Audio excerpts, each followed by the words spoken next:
ഈ കാലഘട്ടത്തിലെ പെൺകുട്ടികളെ ഇക്കാര്യത്തിന് വേണ്ടിയിട്ട് വഴക്ക് പറയുന്ന കുറ്റപ്പെടുത്തുന്ന ആൾക്കാരൊക്കെ ഇത് കേൾക്കണം കേട്ടോ. ഞാൻ പോലും മെൻസ്ട്രേഷൻ എന്ന് പറയുന്ന ഒരു വാക്കിനെ ധൈര്യത്തോടു കൂടി സാറിനെ പോലെ ഇത്രയും മുതിർന്ന ഒരാളിന്റെ മുൻപിൽ അതെ അതെ പറയാനുള്ള ധൈര്യം വന്നതുപോലെ ഇപ്പോഴാണ്. ക്ലാസ്സിലും പഠിപ്പിക്കുന്നില്ലല്ലോ. സ്കൂളിലെങ്ങാനും ചർച്ച ചെയ്യപ്പെട്ട് ഞാൻ വീട്ടിൽ ഇരുന്ന് പഠിച്ചാന്നല്ലേ പറയും. ഇല്ല സാർ, ഇപ്പത്തെ കോമഡിയാണ്, അത് പറയാമോ എന്ന് എനിക്ക് അറിയില്ല. പക്ഷെ എന്നാലും ഞാൻ പറയാണ്, സ്കൂളിൽ പഠിക്കുമ്പോ എനിക്ക് അങ്ങനെ ഒരു ദുരനുഭവം എൻകൗണ്ടർ ചെയ്യേണ്ടി വന്നിട്ടുണ്ട്. ഒരു പുരുഷന്റെ, ഒരു അച്ഛനോളം പ്രായമുള്ള ഒരു മനുഷ്യന്റെ അടുത്തത്.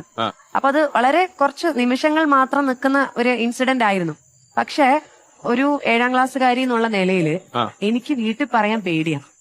ഞാൻ വീട്ടിൽ പറഞ്ഞ എന്നെ വഴക്ക് പറയുന്ന ഞാൻ വിശ്വസിച്ചിരുന്നത്.